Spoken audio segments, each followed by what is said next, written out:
a gente vai falar um pouquinho sobre complexidade do tempo ou time complexity que a gente viu no último vídeo.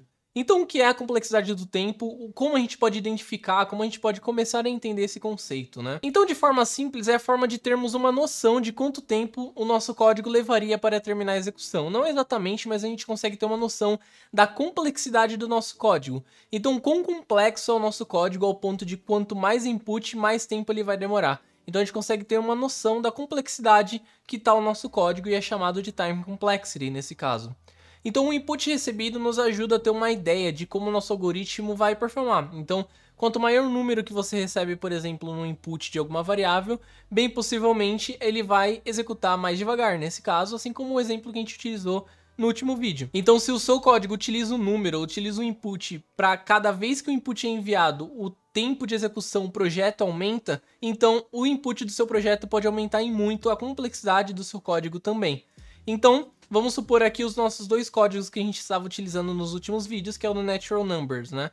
Então, de um lado, a gente tem uma iteração de i, que no caso que vai começar com o número 1, até n, que no caso é o valor que a gente vai mandar por input. Ele vai de 1 até n, então quanto maior o número eu enviar, mais vezes ele vai executar esse código. Se eu mandar 2, ele vai executar uma, 2 vezes, beleza. Mas se eu mandar 1 bilhão, ele vai executar de 1 até 1 bilhão, então meio que esse é o problema, tá? Aqui a gente... Quanto maior o input, dependendo do seu código, maior a complexidade dele.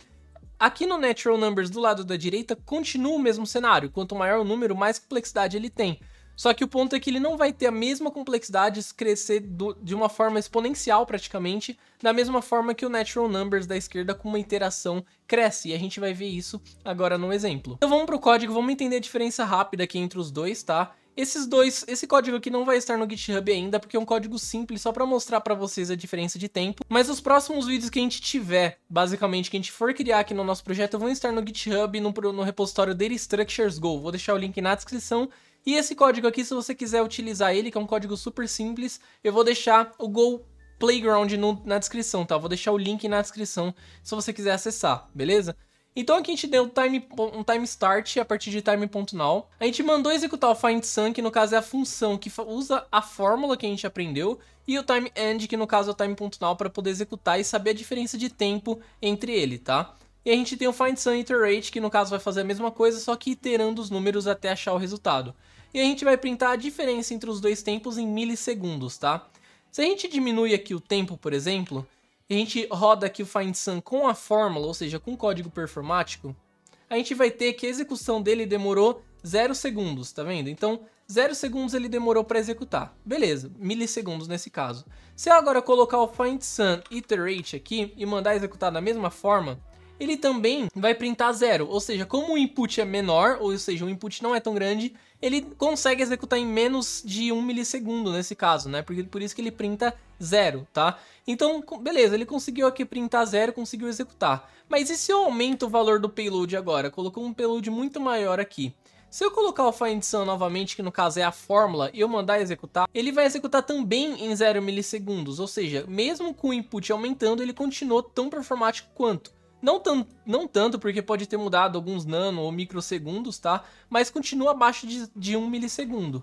Agora, se a gente usa o findSum iterate e executa novamente, a gente vai ter uma diferença aqui, ó, pode ver que até demora um pouco mais para executar, e agora ele executou em 2 segundos e 400 milissegundos, né? Então ele demorou 2.436 milissegundos, ou seja, muito mais do que o findSum na fórmula que demorou nenhum milissegundo. Então, esse é o ponto. Quanto mais eu aumentar aqui o payload e eu executar, ele vai demorar cada vez mais. Agora ele vai até demorar mais para executar o payload aqui. Então, ele vai cada vez demorar mais. Quanto mais você mandar um payload maior, no caso um input maior, ele vai demorar mais para executar. E é aí que a gente entra com time complexity, né?